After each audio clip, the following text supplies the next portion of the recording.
It's Inappropriate Characters, episode 3. Ooh. Hello, everyone. This is the RPG Pundit, the final boss and internet shitlords. And I'm here with our regular co-hosts, Venger Satanis and Grim Jim DeBurrows. We're here to chat up about controversial and less controversial subjects.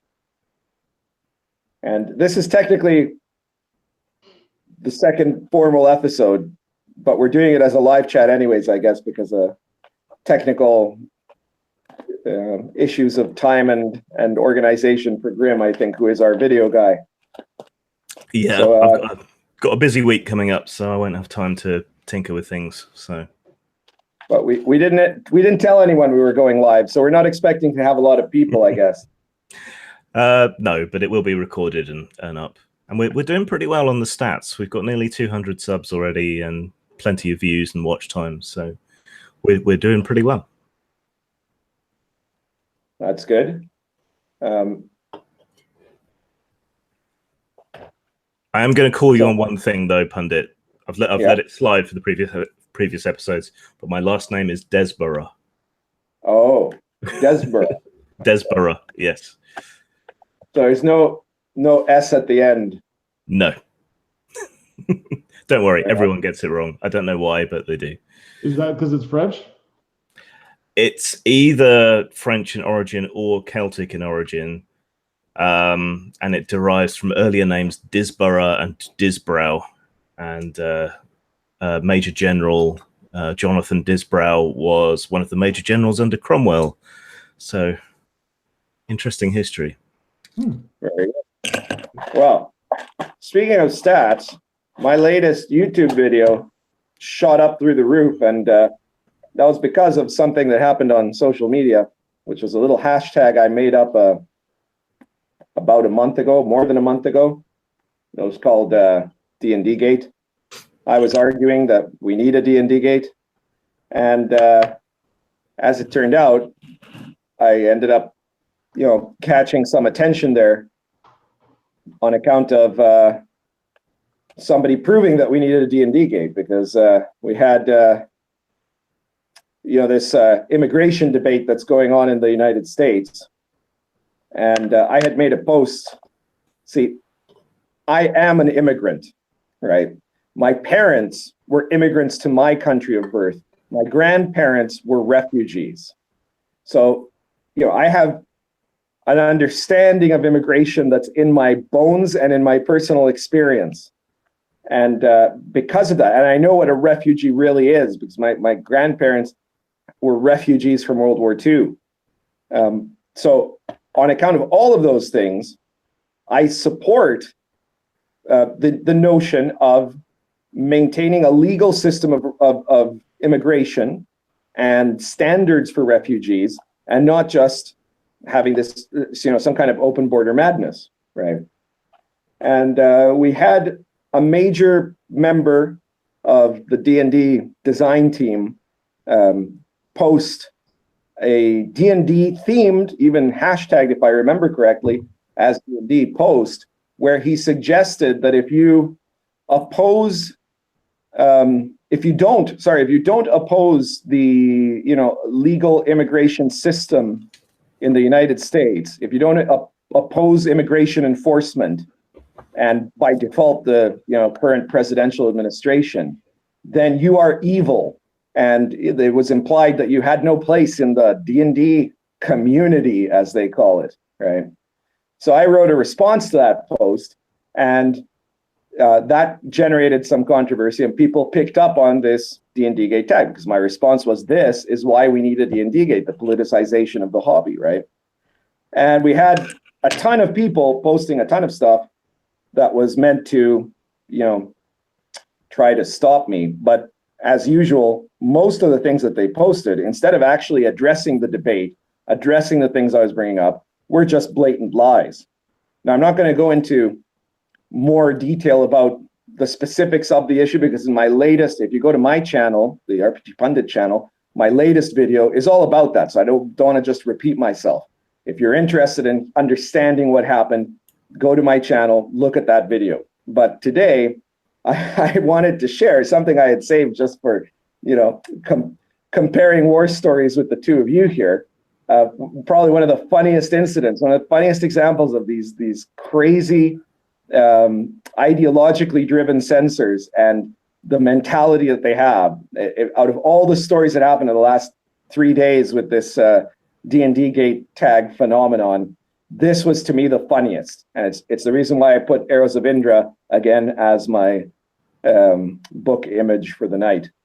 So I had this guy who was commenting on how, the RPG pundit is anti-LGBT and dangerous to transgender gamers or gay gamers or anything. The guy identified as I believe, a gender fluid gay furry. Okay. And he had a serious problem about how horribly anti-LGBT I am. Right.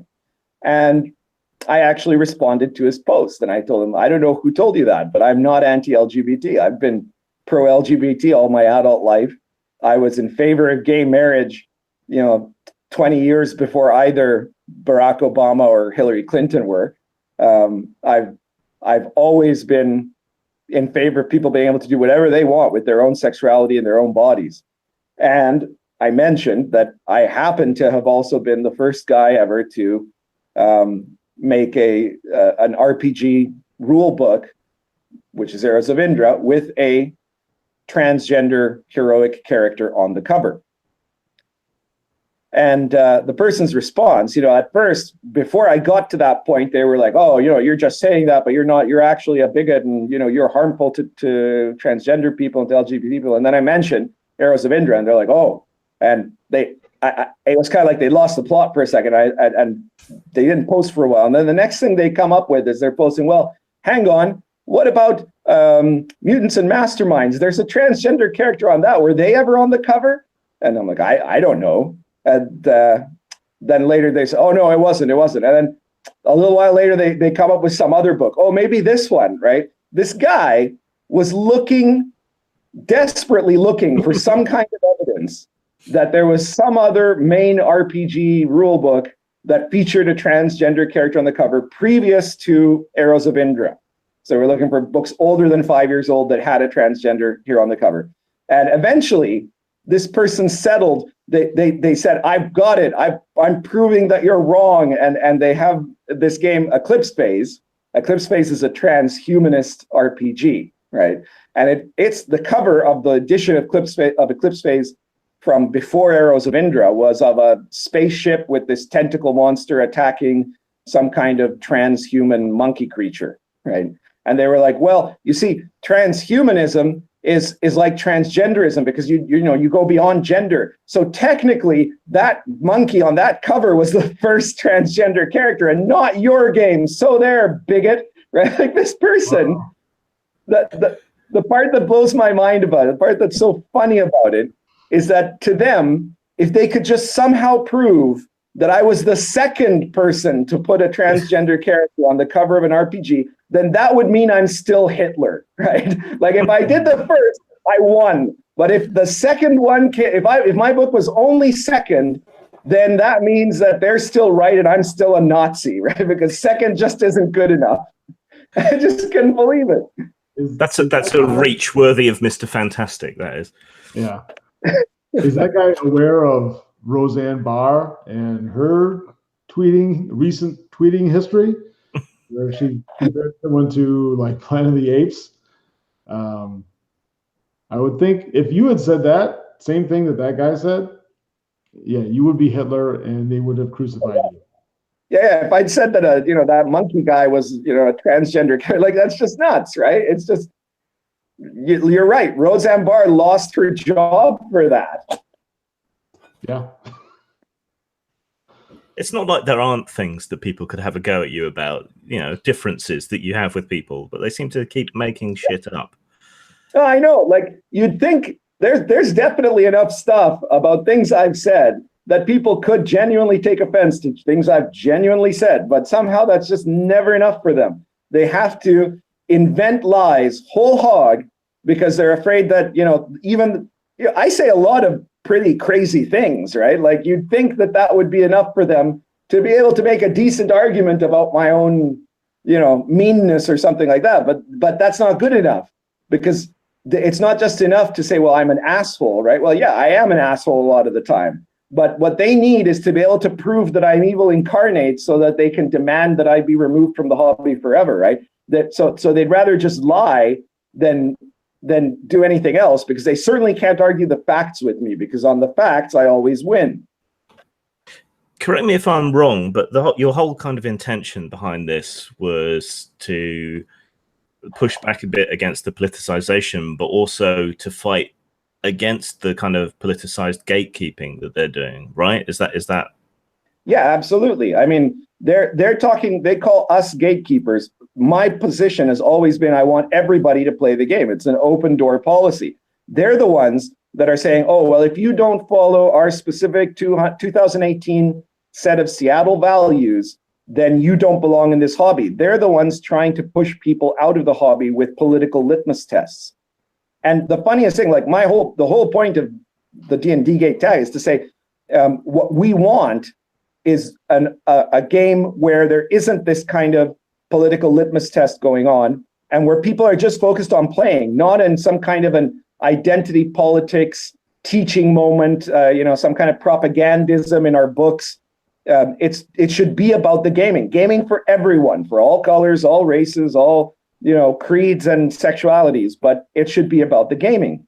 Which is the other irony, is that there were these people that came up with they tried to kind of hijack the tag by making posts about gates in dungeons, right? Like interesting D&D gates, if you get the joke, right? And they've done hundreds of these on Twitter, and they think this pisses me off. But finally, I responded to one of them and said, well, I hope he's happy now. I said, yeah, I am happy. You did you guys did hundreds of posts about something D&D related instead of talking about politics. That's exactly my goal. That's what I was just going to say, actually. One of two things, actually. So I still have the one, but I was going to say, I was on Twitter and I only follow like maybe 50 people. I don't know, but you're one of them. And Grim too, I think. But there was a tag, D&D Gate, and I was like, oh, this should be juicy. And it was like, oh, wouldn't it be cool if there was like a gate to a dungeon and it like had a mouth or something that you crawl in? And I'm like, okay, so they're literally talking about Dungeon and Dragon like gates, or I don't know.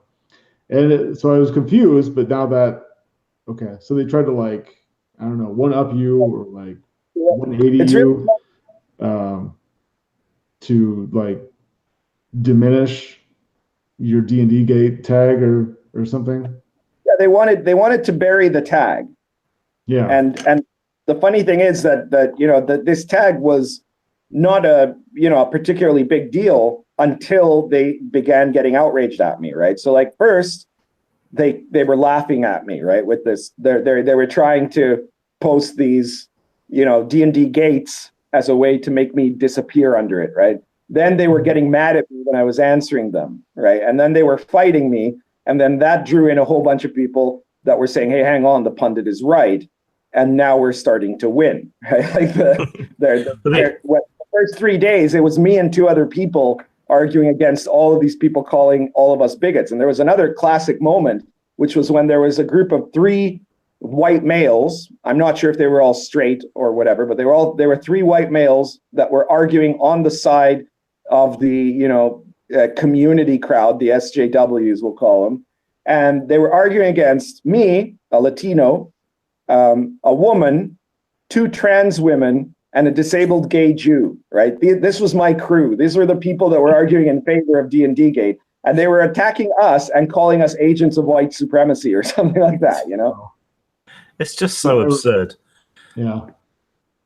But my other thing was, so I think a lot of this starts at the top with Mike Merles, right? I mean, since forever, he's had like, isn't his Twitter picture avatar or something on his page or something is like D&D, but the rainbow, like the LGBT.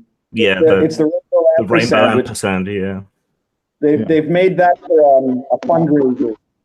Yeah, but I think he's that inclined, and he's been like that for years, and he's kind of like the man in charge of D&D, right?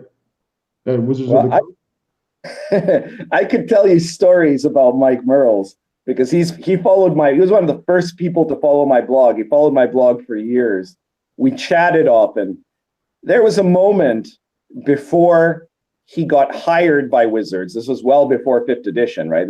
This was just before 4th edition came along, where he was freelancing basically, and he was considering moving to Uruguay. And we've had long chats, and then of course we chatted like crazy. We had a whole bunch of hundreds of emails exchanged during the 5e project, right?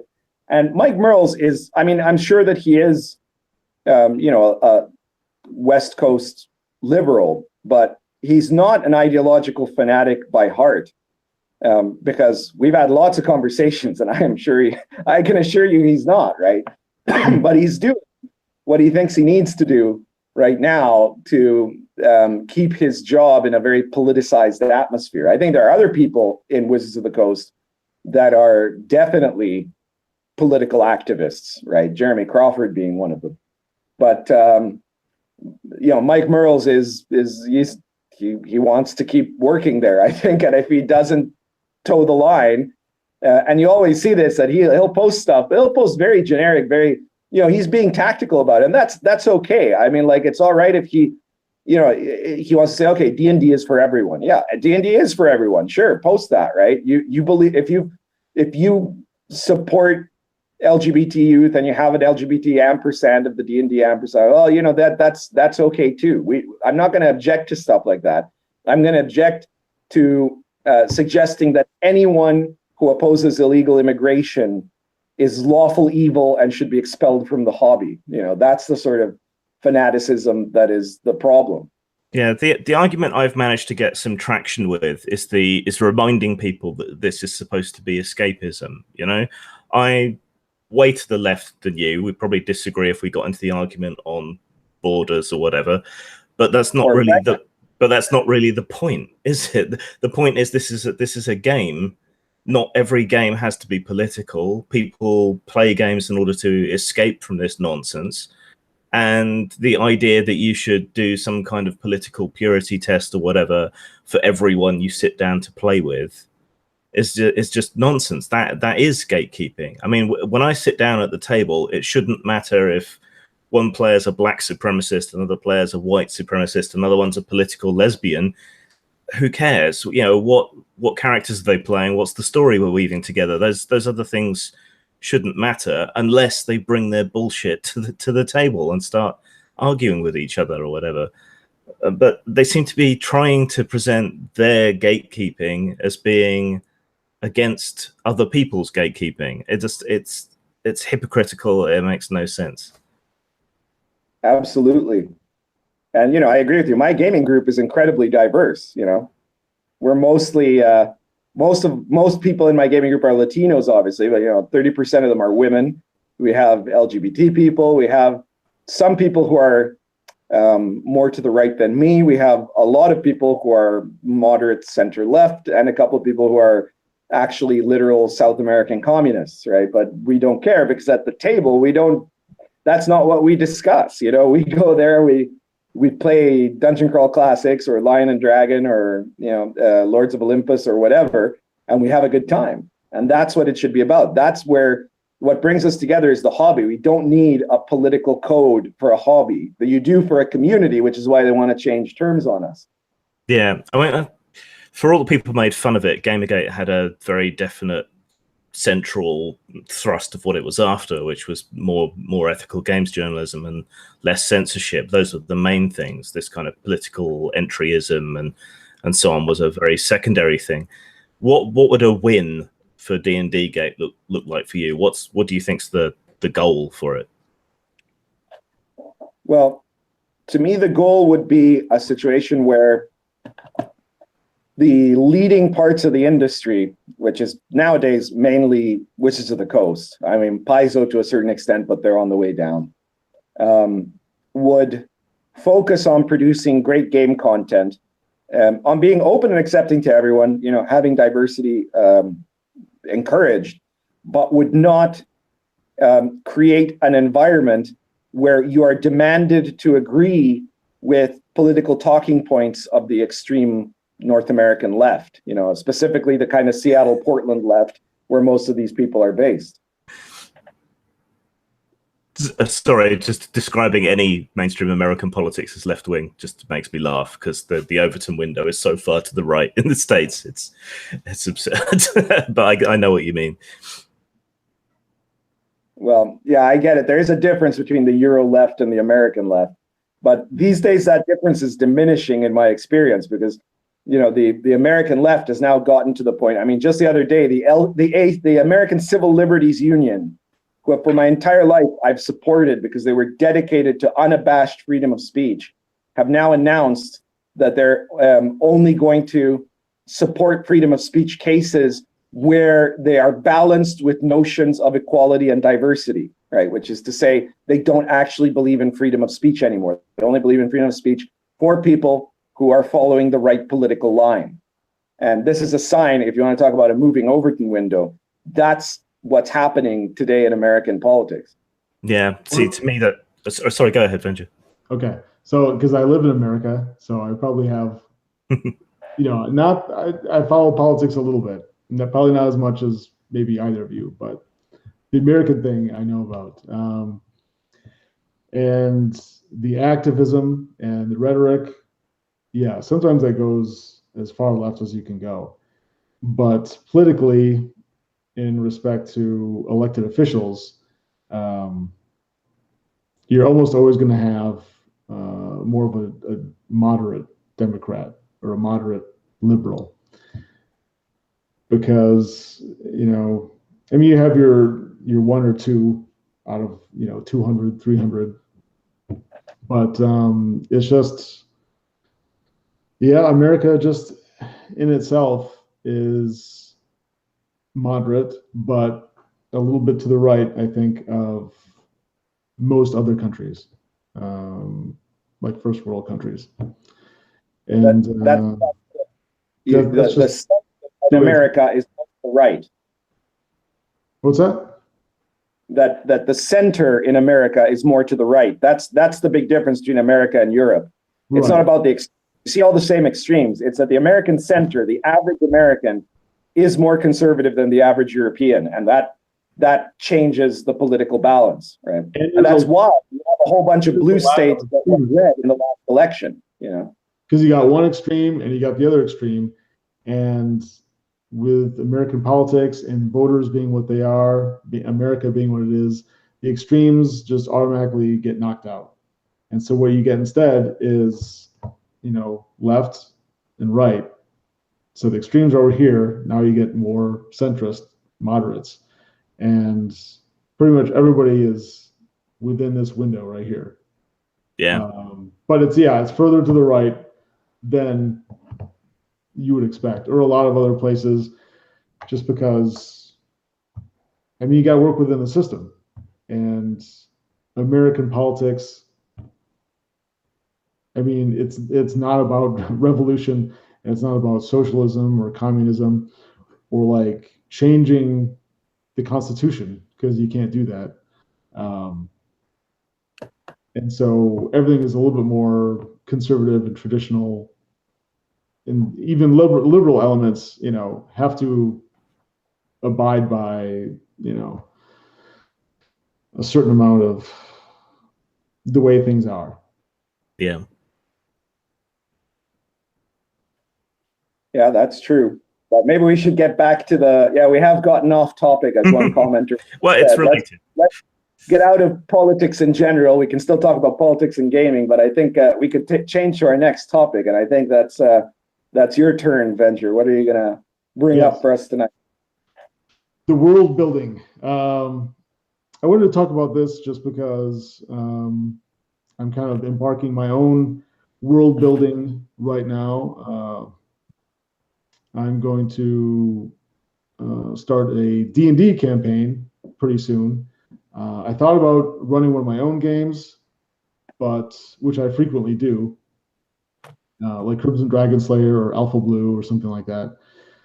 But I want to, if not stream the sessions, I want to like record and document more of it in hopes of either building an audience or attracting more viewers and being able to influence, play and play styles, because hopefully a lot of people will watch just like they do other streams and other channels and games, and they learn like how people do it. And I want to do like an old school D&D, somewhere between old school, basic and 5th edition. So anyway, I'm doing that because that's more popular and I want to, build this thing. So I needed a campaign world, and I didn't want to use one of the ones that's already out there. I wanted to create something different, something I'm familiar with, but something new. And I already created a video and blogged about it a little bit. It's a world called Chult, and it's a mix of a lot of different things. And if you're going into a world building session or thinking about world building, you got to look at your influences, and you got to reference, at least this is what I do. You take little bits and pieces of different media that you like, and you combine them in whatever logical way you can. And then eventually, you list everything that the world is and what it isn't. And that's what you get. I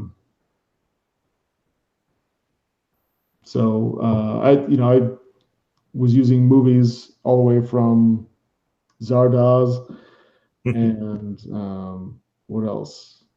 I also use like D&D and gaming things that influenced me, like Gamma World and Mutant Crawl Classics, Dark Sun. So this is gonna be like a post-apocalyptic thing.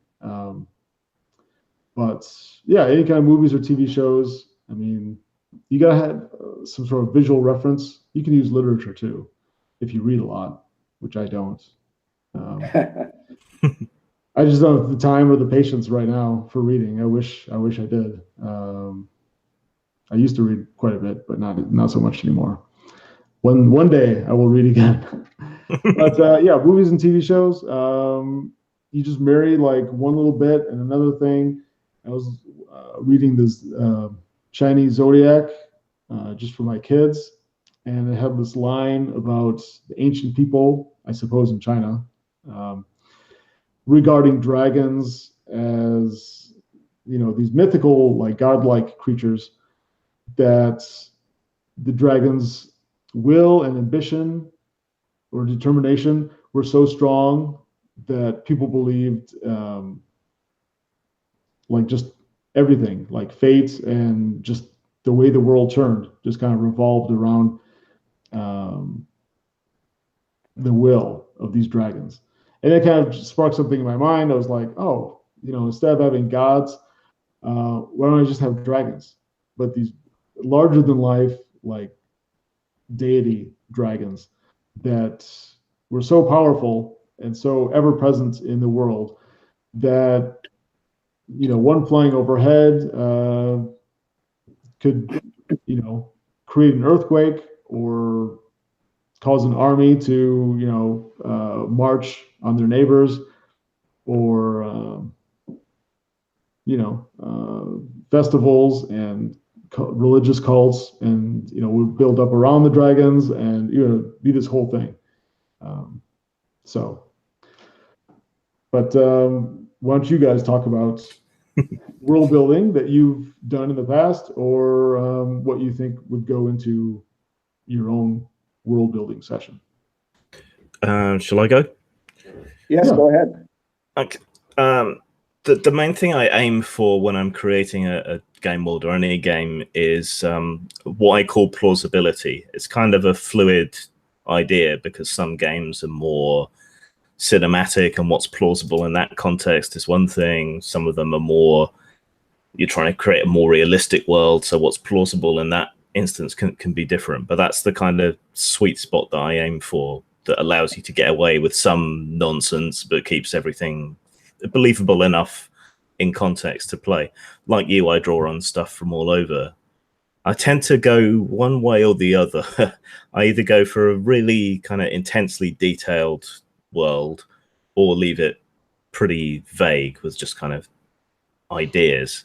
One of the first games I ever released, Cloak of Steel, has this really intensely detailed world, and if you contrast that with Machinations of the Space Princess, everything's just kind of implied in that. There's nothing really that specific. We know that there was an empire, if you even decide to use the background, and that it's fallen within the last few decades, and everything's gone into chaos. And then there's, you know, stuff that's implied throughout the adventure seeds at the bottom of the page.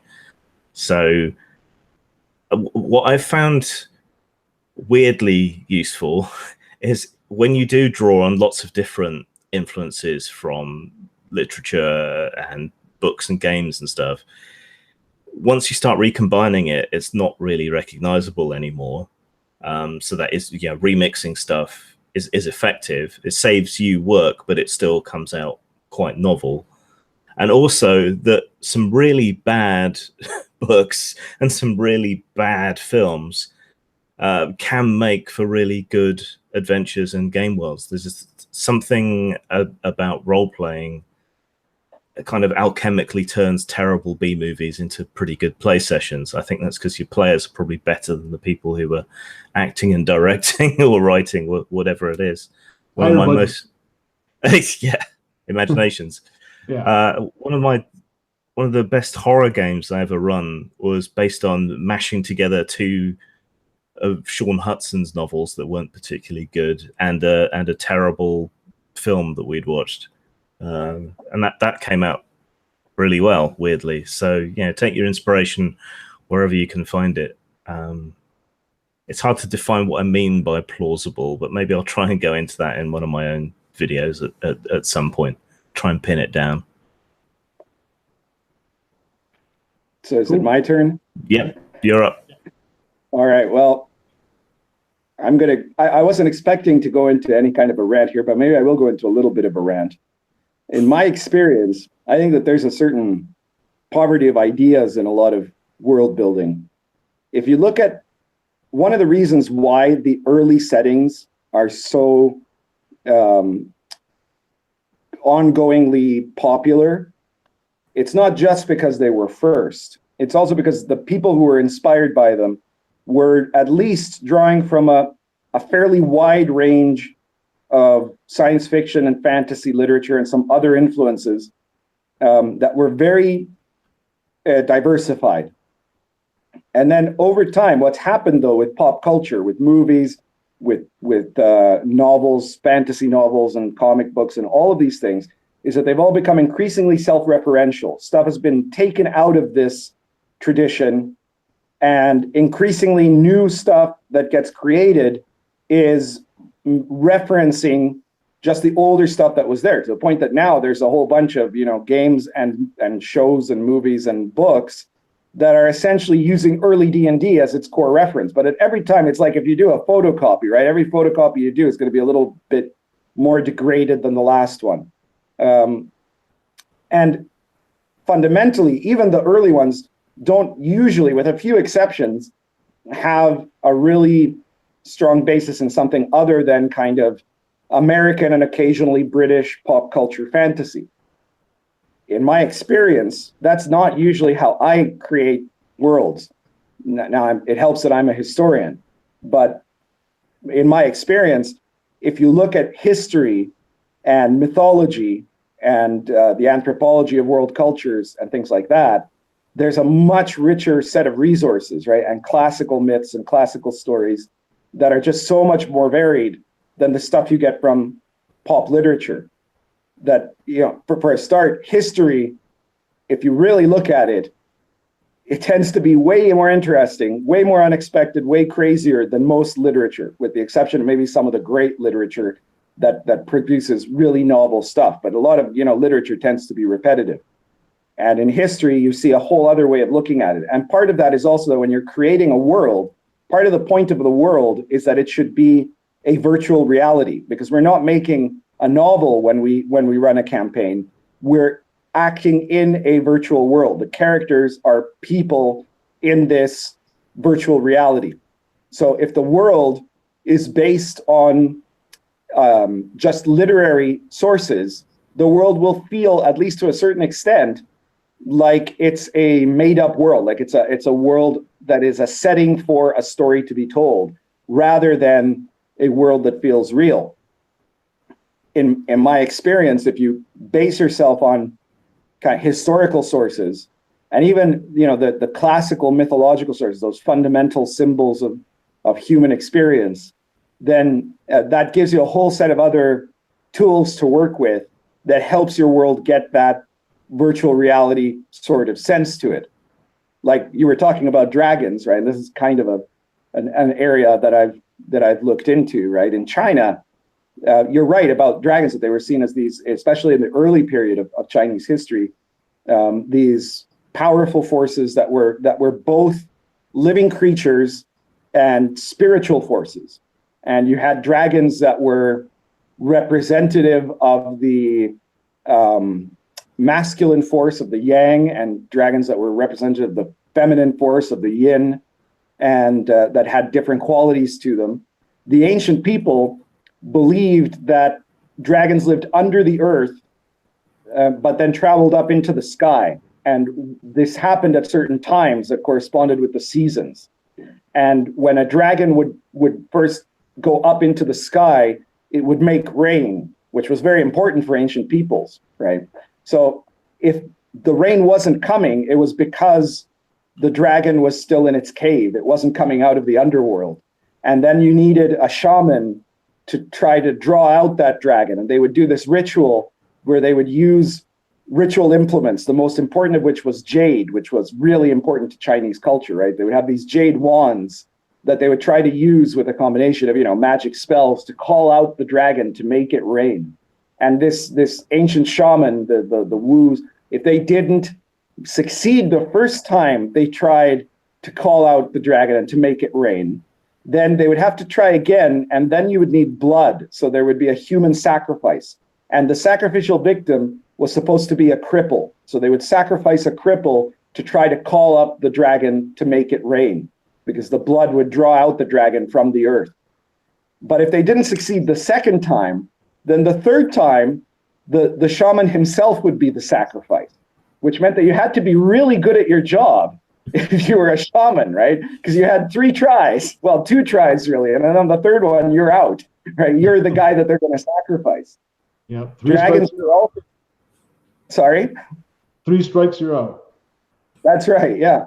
And the dragons were connected to human behavior as well, because when dragons would fight in the skies, that would cause thunderstorms, right? And then the thunderstorm itself, the thunder was seen as connected in human consciousness to conflict. So when there was a thunderstorm, there would be conflicts. And there's a parallel, an imagery in nature of the thunderstorm as a metaphor for warfare. That when humans fight, it's like a human thunderstorm. And this all tied to their theories of the elements and magic. So you don't get stuff like that by reading, cheap mass-produced fantasy literature, right? This is stuff that comes out of kind of the core of early human experience. So I would tell anyone who's doing world building that the very first thing you would really want to do is think about the kind of world you want, and then look at the closest parallels in human history, right? And when you're trying to design a culture, look at the interesting, weird things about the culture. And that used to be the sort of thing that you could only do maybe if you had a degree. But nowadays, the internet makes that so much easier. You just start searching around. You start maybe with Wikipedia, but then there's other sites that you'll be able to find. And one discovery will lead you to another that'll let you add things that you would never, ever have thought up yourself, but that are actually rooted with this sense of realism that comes out of real history and real, myth and real belief. The other thing I'd say for world building is that people are often, when they're making the world, you're also trying to make a world for your campaign, right? So you want to think about what the future of that world should be. People will tend to do, I've seen a lot of books, setting books, that have huge chapters on the past of the campaign, right? Sometimes people make this, the game world, and they start their chapter on the history of the world with 10,000 years ago, and they tell you all this lore about stuff that happened thousands and thousands of years ago. And then they're kind of like, well, and now it's the modern day and good luck, right? So when I designed Dark Albion, for example, I did some history, but my chapter on future events is way longer, and it's done in this kind of year-by-year format. I was a bit inspired by that, by the Great Pendragon campaign, which I think is one of the greatest campaign books ever made, right, for Pendragon, where Greg Stafford did the same thing. He did like a year-by-year set of events and plot lines and things that you can tap into.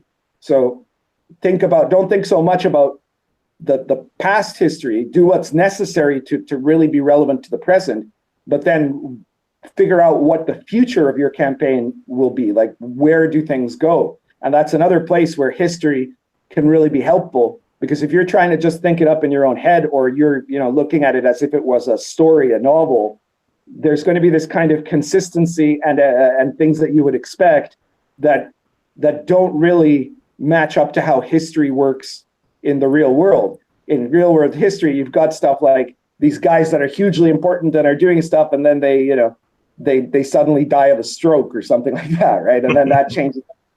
And so the X factor tends to get lost when you're thinking of it as if you have to craft this really consistent story. Instead, human history is a lot messier than that. And that's something to make use of.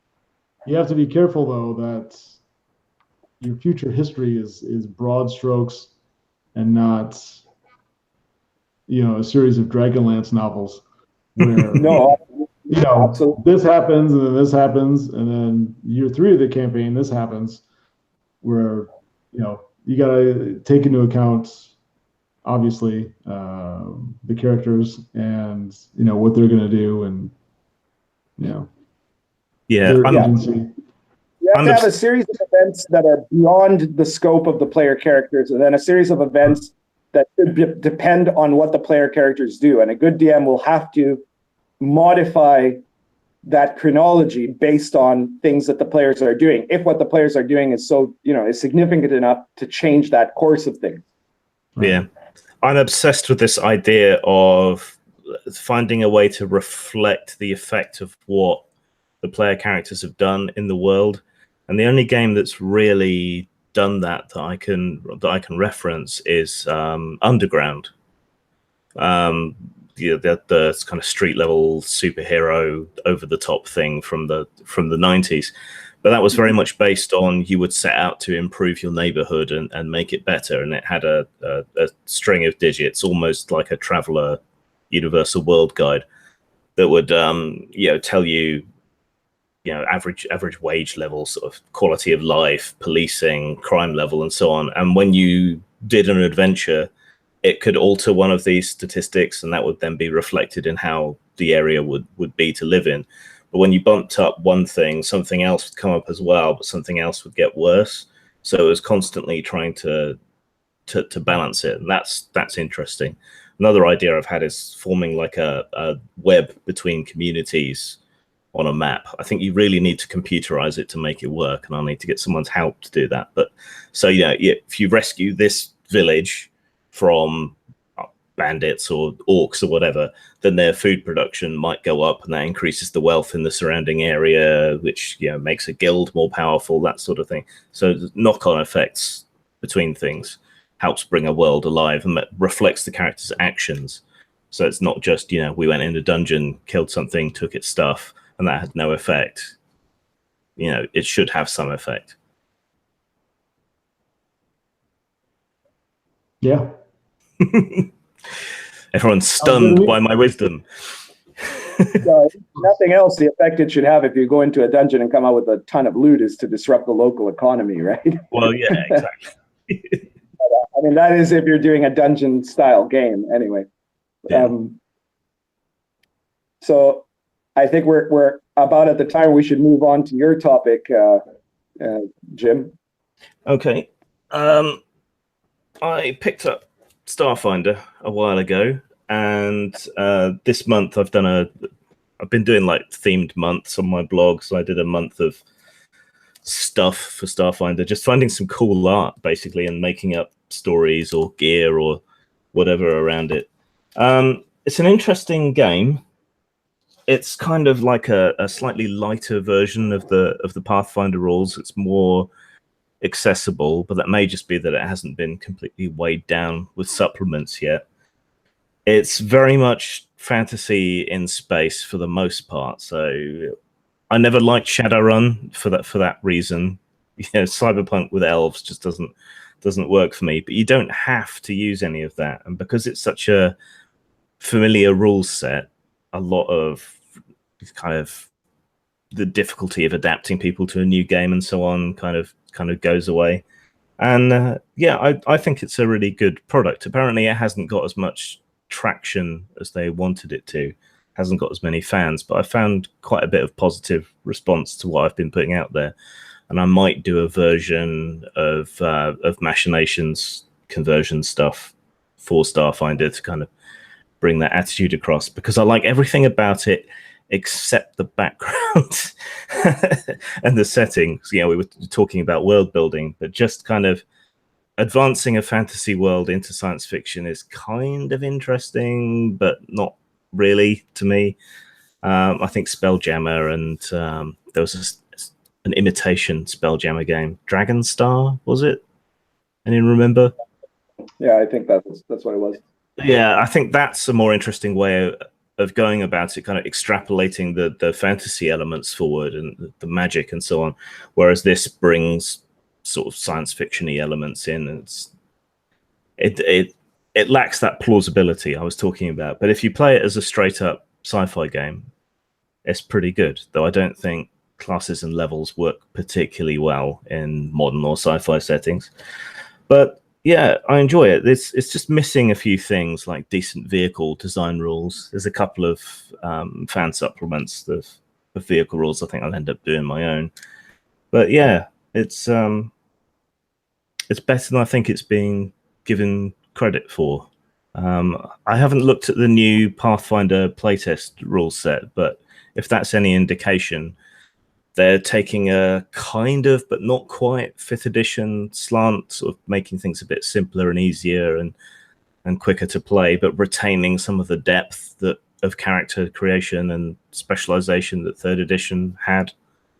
So yeah, it's a bit more experimental. Yeah, you're talking about people playing it safe, Pundit. I mean, to some extent it is, but it's a matter of degree, I guess. In a market glutted with the same kind of fantasy stuff over and over again, it's good to see something even slightly different. I mean, I don't know what we can talk about exactly. I mean, what's your feeling about fitting rules to a science fiction setting? Do you like to mix magic and so on with your sci-fi? Does that work for you? Well, I'm going to start with three things that have come to mind as you were talking here. First off, on a kind of meta level, I think Paizo is not.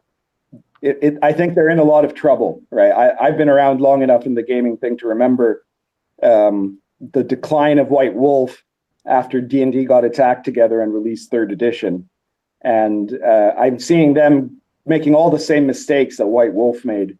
And I think that they're doomed to an ever decreasing market share at this point. But yeah, that's kind of something outside the scope of what you were talking about, except that I think that they're trying to figure out some way to get another big hit. And I don't think they're ever going to get another big hit as big as Pathfinder was. And Pathfinder 2nd, all it's going to do is cut away a whole bunch of the fans of Pathfinder 1st who are not going to come with them into the new edition. And I think Starfinder had the makings of being a successful game, but not a successful game at the scale that they would need it to be, right? Mm-hmm. Second, I think you should totally do a conversion of Machinations for Starfinder if that's what you're interested in. if only because there were SJW entryists in Paizo before they ever got serious at Wizards of the Coast, and I think they would just go absolutely hysterical over the fact that you're doing material for their game. They are one of the companies that applied fiscal pressure to drive through to censor my products. So there would be a certain amount of satisfaction in sticking it to the man, I guess. Karma. So now my third point is just more to give a shout out here. You talked about Spelljammer, which of course was TSR's big, fantasy flying boats in space thing. But there was another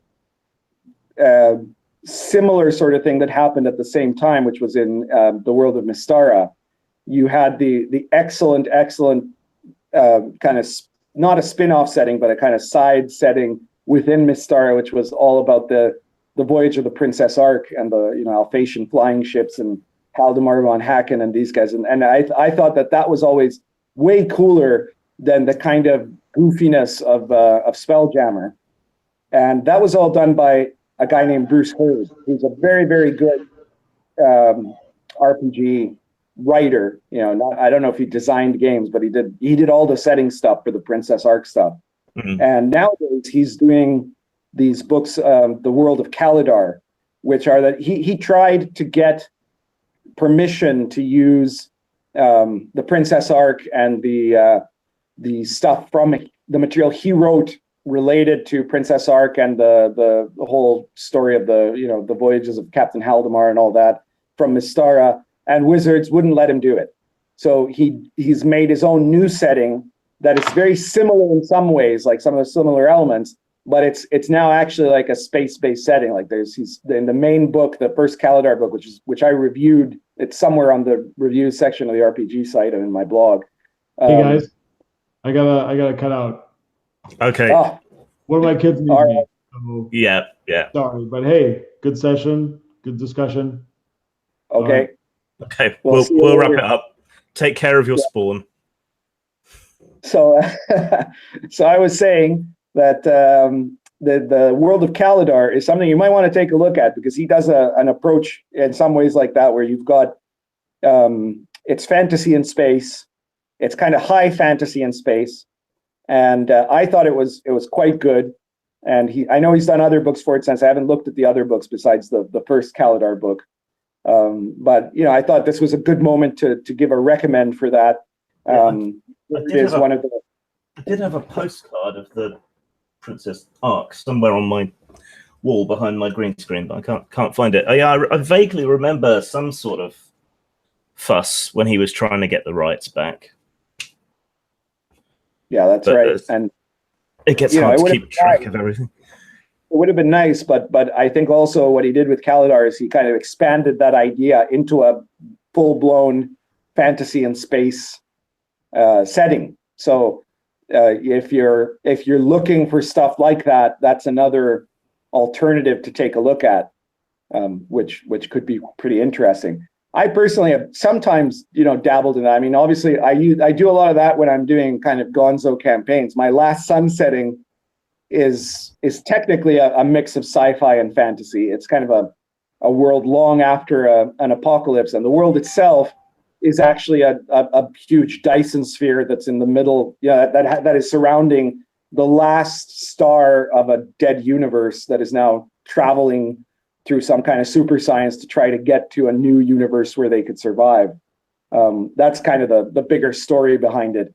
But in the setting itself, you've got the surface world, and then you have huge spans of skies between the surface of the Dyson sphere, the inner surface, and the sun itself, where there are floating rocks and star bases and flying ships and all that sort of stuff.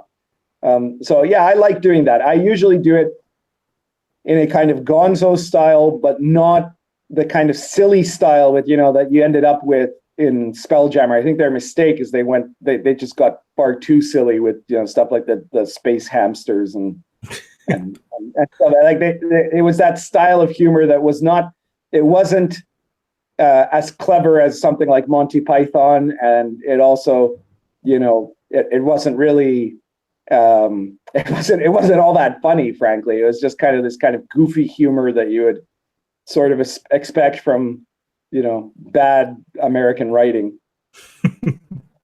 I don't think it's aged well. Is the main thing. No, not at all. It's just when you think back at it, it just gets cornier every year. Those hippo people, wasn't it? The hippo men and and the space hamsters and all kinds of other stuff like that. People love the space hamsters. Well, they don't. They just really remember them because of how they love them in the sense of how awful it was, right? Yeah. So, what I think when you're doing this, when you're doing a space D&D setting, it has to be treated in some ways with the same kind of not, you don't have to be deadly serious, but it has to have the same kind of approach that you would with a regular setting, right? Like you can't cut yourself off at the knees by, going with cheap theatrics or with corny humor. Mm. Yeah, they've got playable space hamsters. I turn them into rats and swap out they've got this ability to hide stuff in their cheeks, which is just kind of silly and annoying. So I gave them the ability to gnaw through things instead. Just swap them in, make them a bit more like Skaven, much more interesting. Well, I mean, in a way, I'm not a big fan of it, but the most successful fantasy and space setting of all time is Warhammer 40,000. Right? I've done a lot of stuff that I find that the earlier Warhammer, the Rogue Trader period of Warhammer 40K, was in some ways a lot more interesting than when it became total and absolute grimdark. Oh, definitely. I mean, it always used to be implied that the Warhammer fantasy setting was just a single world somewhere in the Imperium, and that the Emperor on the fantasy world might even be a lost Primarch or something. But I think they've scrapped all that. So yeah, they totally backtracked on that. Yeah, wasn't there a fuss going on recently? Another mini scandal. The guy who does the kind of retro-cloned Woofrup game, Grim and Perilous. I think he was bashing the old woke drum a bit recently.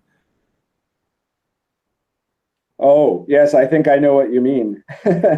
Yeah, he tried to take the D&D Gate hashtag and trademark it. Yes, that's the same guy. Yeah.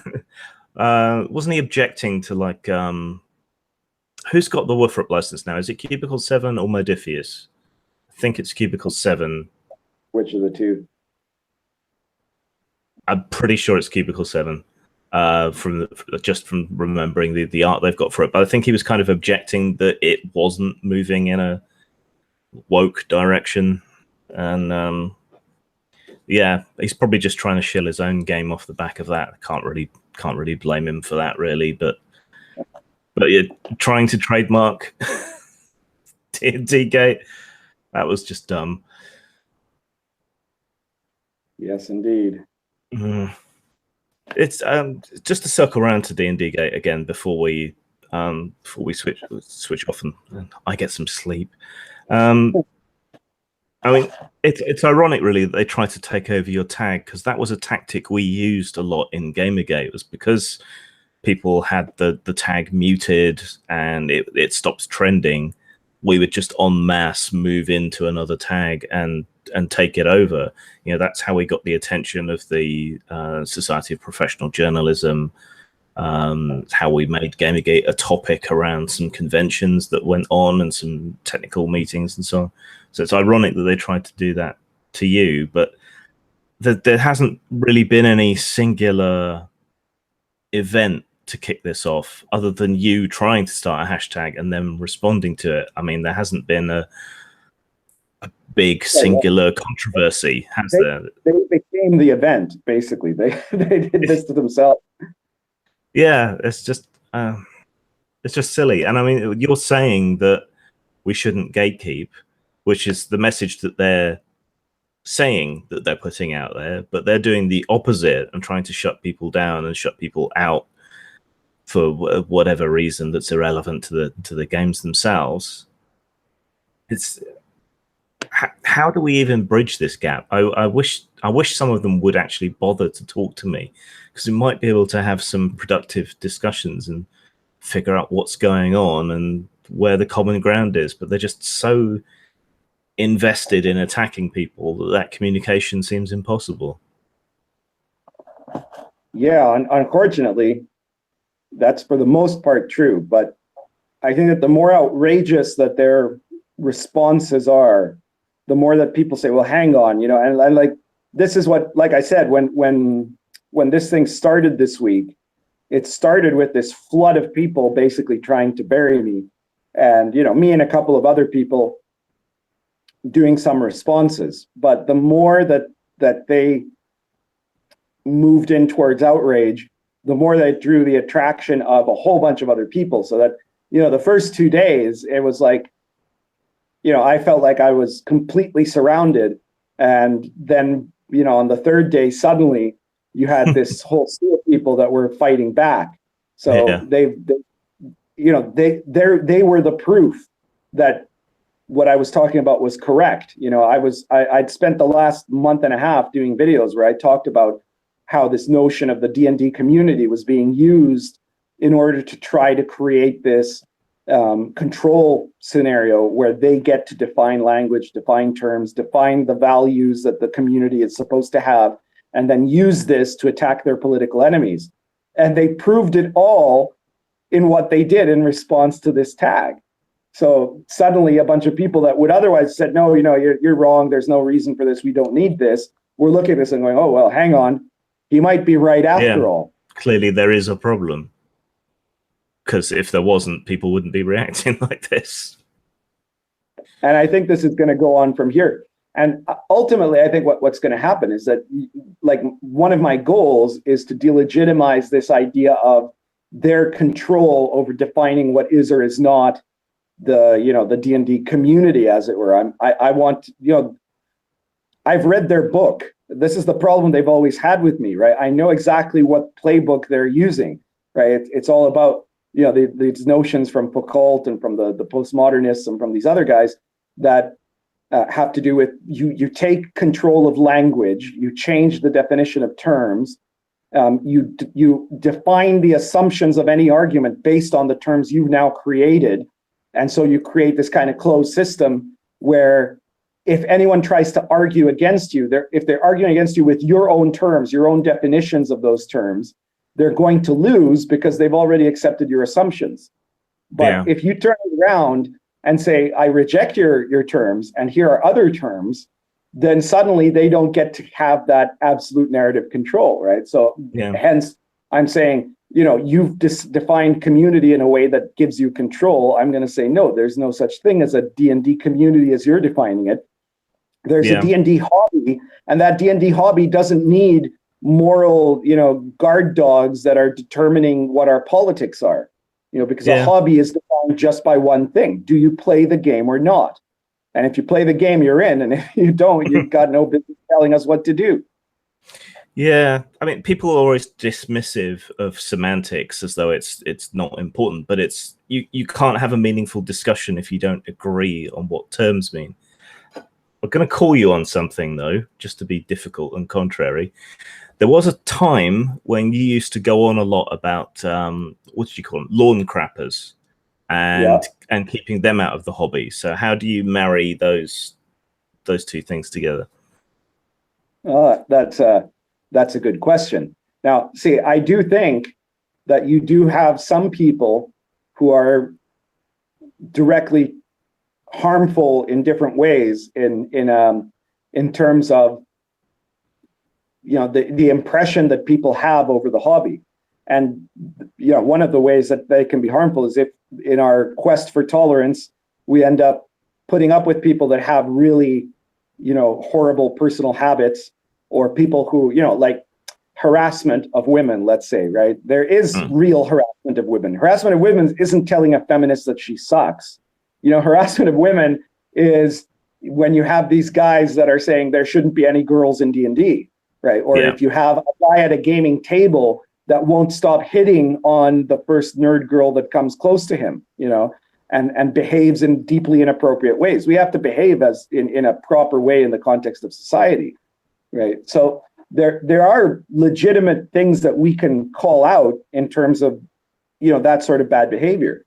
But it's also an equally lawn-crapping behavior to come into a group and demand that that group fulfill your personal ideological ideas, and then, try to drive out someone who disagrees with you, as opposed to things that have to do with actions that people are doing, right? I mean, I would be the first to say that if there's someone who is being grotesquely inappropriate towards women or towards, any other person at the table, right? If they're using racial slurs against someone in the gaming table, there's a legitimate reason to say no. Well, get out of the table. But if what they're doing is coming into the table and demanding that they get to play a special kind of character because of their identity or something like that, then this is also a kind of behavior that's inappropriate in the context of what we do in the hobby. Yeah, that's a good answer. So it's stuff that actually affects the game and the people playing it, kind of unbidden, versus people taking issue with stuff that doesn't affect the game, like someone's politics or whatever else. And you have to live up to that. I mean, I have to live up to that in the sense that I'm saying D&D is for everyone, right? So D&D has to be for everyone. You can't, that means that if you're one of these people that thinks that, girls shouldn't play D&D or something like that, then, you don't speak for me, and I'm going to call you out on that. Yeah, I have, like you said, a third of my gaming group right now. It's varied from time to time, but it's never been less than a quarter are women, and there's always been women in the hobby, and people of color, and LGBT people. And if they're coming to my table to game, the whole thing should be, if you're coming to play the game and you know how to behave yourself as a basically decent human being, right?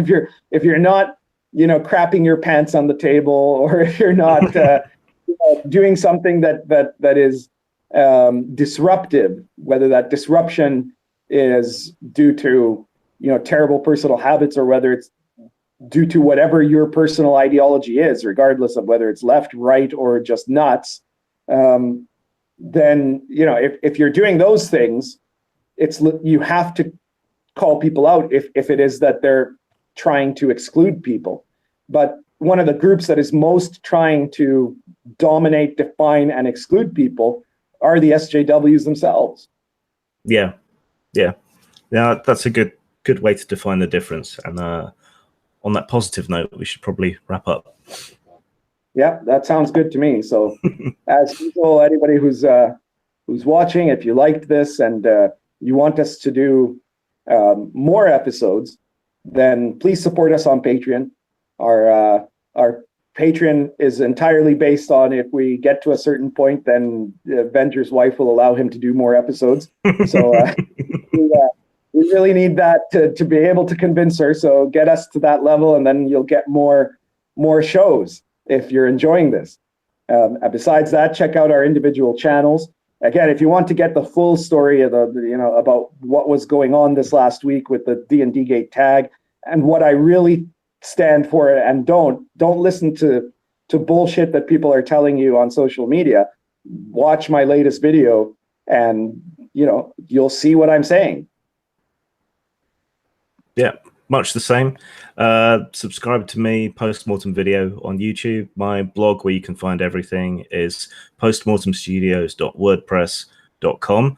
If you want to help this channel grow, just like, subscribe, but most importantly, share, because the discovery algorithms on YouTube are just broken. So the best thing you can do to help us out is to share the content with other people, and encourage them to subscribe. Share it everywhere. Though we do have Power Shill Pundit, who never misses an opportunity to self-promote. Yeah, well, people say that's my reason for doing things. It's not my reason for doing things, but I am a shameless self-promoter. But the difference between me and, say, Hasbro/Wizards is that I admit that that's one of the things the reason I'm doing it, right? And that's one of the crazy things about all this, is that you've got this whole mass of people that have seriously bought this, multi-billion-dollar corporation, what for them is basically a marketing scheme.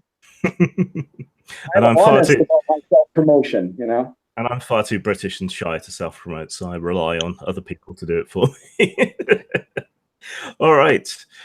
We'll see you next time. Take care, everyone. Bye-bye.